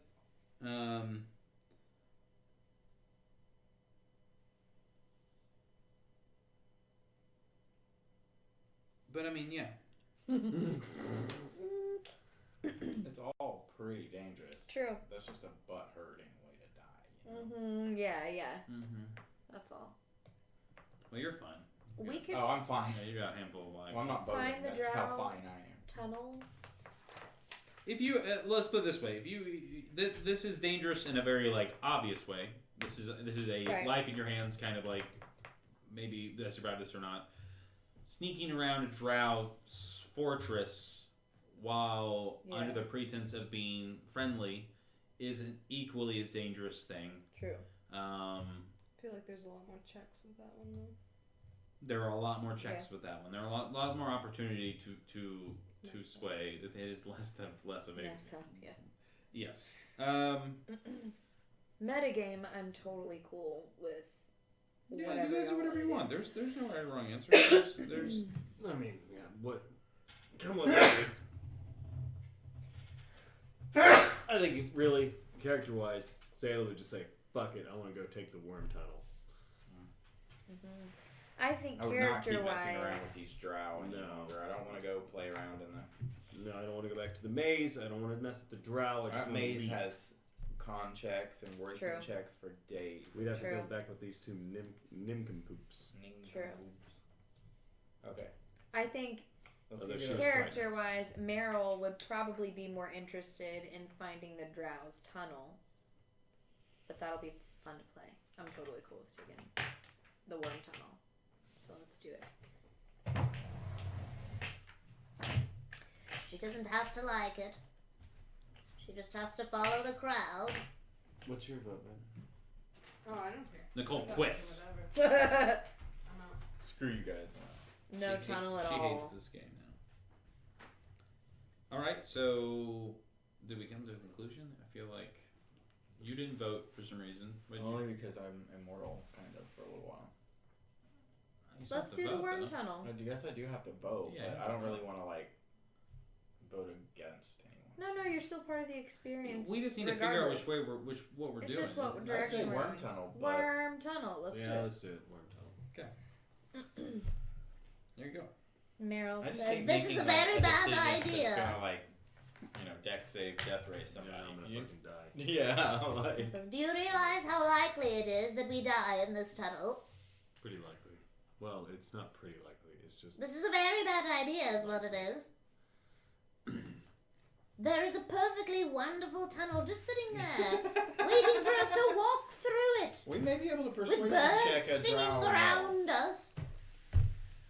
So the tunnel is We're gonna steep. crawl through the dirt. Is steep and I love smooth. it. It's this sandstone that's been Sailor's ignoring you. worked down, and you guys have to kind of, as you climb down it, there are parts where you walk, and there are parts where you kind of have to maybe, especially you, kind of get on your butt, kind of slide down. It'll be completely vertical for 5 to 10 feet sometimes, and you can see that it kind of snakes down. So it's kind of hard to see. You can't really see any distance down the tunnel because of its. Even the tunnel itself is We slightly went and grabbed spiked. our stuff, right? Yeah, checked our you, stuff. you can grab all your stuff. Okay. You can hold on to the talisman. Sure, that will Thanks. they will at least allow you to not be like killed on sight. But since you left and didn't help, they may not be super friendly the next time they see you. Otherwise, Oops, sorry, we got lost. we're not from around here. We skipped a couple levels and made it into the. We cheated. All We right. made So it. you We're guys, zoners. you guys see that as you start to climb down, and after about 25 minutes, you guys start to feel the tunnel shake, and out of nowhere, like a steam engine, this burrowing machine kind of knocks you all on your feet. And if you have the ability to fly, you can activate that and make that check with advantage. You could probably grab one person and help yank them and give them advantage as So well. I grab her broom. Yeah, I mean, I definitely tailcoat. helped my boy. Whatever your thing that flies is. So Are you a parrot today? You Who guys can have knows? advantage. I definitely as well with my flying cape, maybe. He like grabs my tail. Oh yeah, for sure, for I'll sure. throw Yeah, it you guys are able to kind of like So it was a dex save. dex save. Yeah. Reroll. Yeah, get some inspiration from me. Can't It's- use inspiration. I know I've left. Oh, it's a save. No, I know. I knew you knew that, Nicole. Oh, damn. My heart. Nat 20. Yeah! Oh. Nice. Whee! Where'd you roll? No, I gripped on. I'm flying with her. No, you still have to make a check. You just make it with advantage because she's helping you fly. Ooh. Good thing too. Yeah. Sheesh. 17. Cool. Not nat 20. Cool. Thanks. 24. Nice. So you guys all are able to just like pull back at just the right moment, kind of in like making the whole camera kind of flip, and are able to pull because of the flight just up enough where as the worm comes by, it has all these thousands, millions of these sharp scales that kind of overlap on each other, and they just rip across you guys, but you're all going to take a damage instead of dying. So that's good. Can I use my evasion? Yep.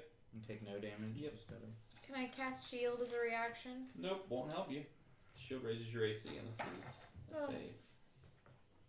Well, How much HP do you have? that's true. You're going to take... We took a. You took a long rest, yeah. Oh, okay, good. You're going to take 10 slashing damage. See? That's not so bad. Okay. So Yeah. How many of these are we gonna have to make between Oh. now? That's the only one. It does this once an hour. So as it passes Great, let's up get out along of the here. way, you have another half hour before it even turns back around. And you guys are able to make your way down to the next level. Cool. There you go. That's We very did it. cool. Just Oh skipped man, that was everything. torturous. So bye, everybody. See We're ya. gonna- We're gonna get like We're gonna like totally later. get We're getting out of here, fucked on by Drow. something soon. Getting out of here. Because we're just skipped so many levels so fast. That's fine. I did not. I'm not messing around with the drow No, maddening. fuck that. We will end the session there. Cool. But the first thing you see as you come out of this this worm tunnel is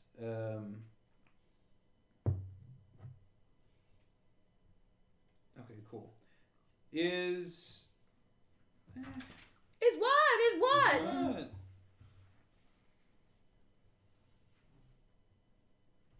Yeah, that thing was 100 feet long and 15 feet wide. Whoa. Christ. It's terrifying. I'm picturing a sandworm. I'm picturing the Alaska. This is a vast cavern that you're coming into. There are big, huge columns that do cut into it. This area is, you see light, you see movement, you see constructs, you see, and hear the chatter of hobgoblins, since you can speak goblin. Just another very interesting level, but this seems to be you can see large tracks that kind of dig into the earth and cut into it that the boar worm has created.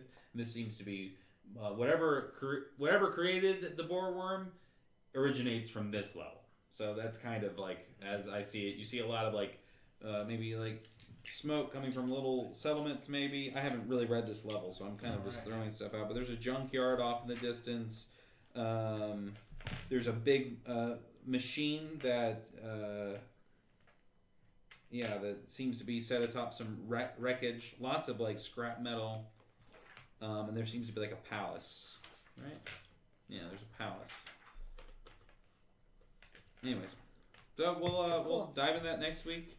You guys do not gain a level because we haven't done anything. Well, because although running away from things is a viable option to survive, and sometimes a viable way to defeat an encounter, in this scenario, you guys just kind of bisected. You just kind of like skipped things. You said no, thank you. So you left a lot of plot threads unresolved. So because of that, the next time if you see these characters, if you see the drow from that area, they'll have a different opinion of you. If you see those brother and sisters, they might not be quite as kind since you. That's why I left them a note. What does your note say? My note said, "Official Hallister business. Love you. Bye." Or something to that effect. Interesting. We'll see if they buy that.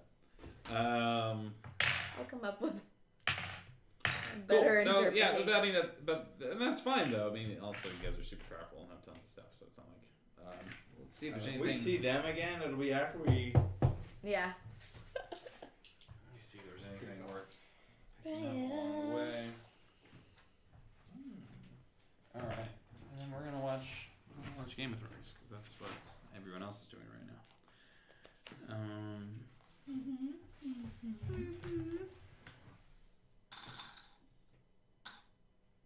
Yeah, cool. I'll give away some stuff though. I like stuff. Cool.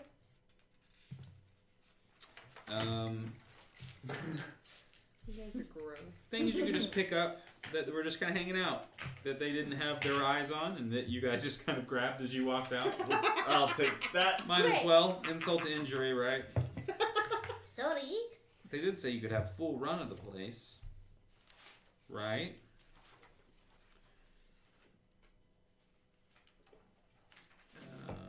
All right. Like the first thing walking. you guys find is a ring that doesn't require attunement. It's a troll's blood ring. Your skin turns harder and thickens, and you can feel your muscles tightening as you place this ring on your finger. You have resistance to bludgeoning damage and vulnerability to acid and fire. Interesting. So it's a crystal crystal ring that it's like a vial of blood. So there's this like green troll's blood that kind of swims around inside of it, making you slightly trollish. All right, so that could be somebody's. I'm writing it down. We can figure out what later. This is a. You find an arrow of tracking. Arrow cannot be loaded in your. Right. Yeah. Awesome. Arrow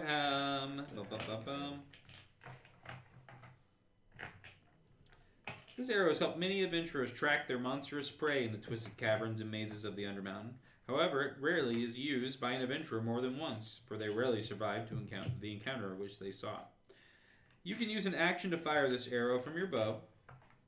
Utter the description or name of a creature you know.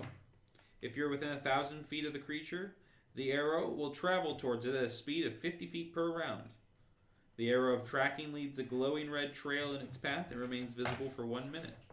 The arrow will choose the shortest route to the creature. If no route exists, it chooses the shortest blocked route, stopping and falling to the floor when it hits solid matter. It also does 2d8. It reaches the creature. It must make a DC 18 Dex save, or it takes 2d8 piercing damage on a failed save. I feel like that's yours still. You don't need to be proficient with a bow and arrow to use this magic arrow. You literally like activate it as you fire it. So you could fire it with a makeshift one that wouldn't launch, because it literally just needs to be activated. It doesn't, because they make a save on it. It doesn't require any of your proficiency. Yeah, exactly. Okay. Let's see what else. Hey man, that dog can't hold its liquor.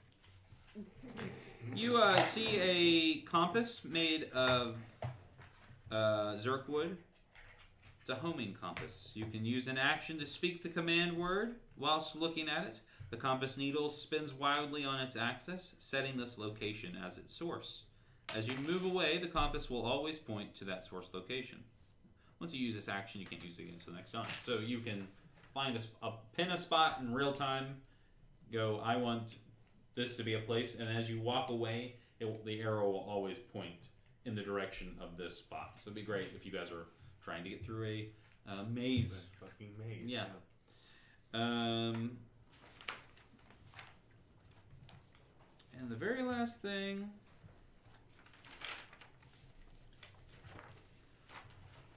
is called Ran Tantar's Portable Door. Created by Halaster's apprentice, Ran Tantar, to speed up his travel through the Undermountain. This large sheet of paper has the image of an extravagant oak door drawn on it, resplendent with wrought iron straps and a finely crafted iron handle. It measures 6 feet tall and 3 feet wide. So it's a big piece of paper that you unroll. Yep. With a beautiful drawing on it.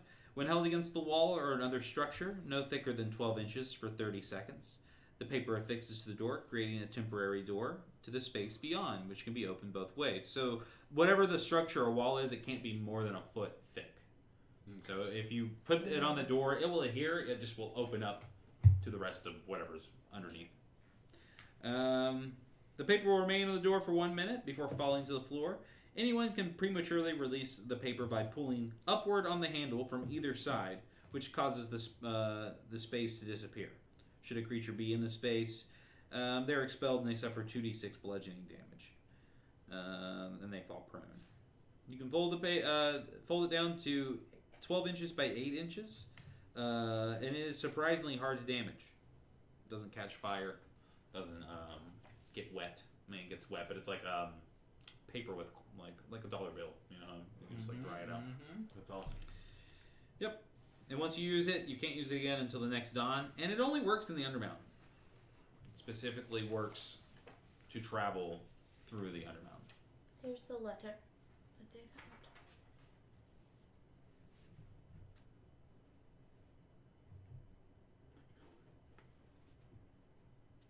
All right. Just to brush things over, I love it. make things good. All right, well, that's the end of our stream, folks. Bye. Suck it. Suck it! Hope you're enjoying Game of Thrones. Bye. Bye.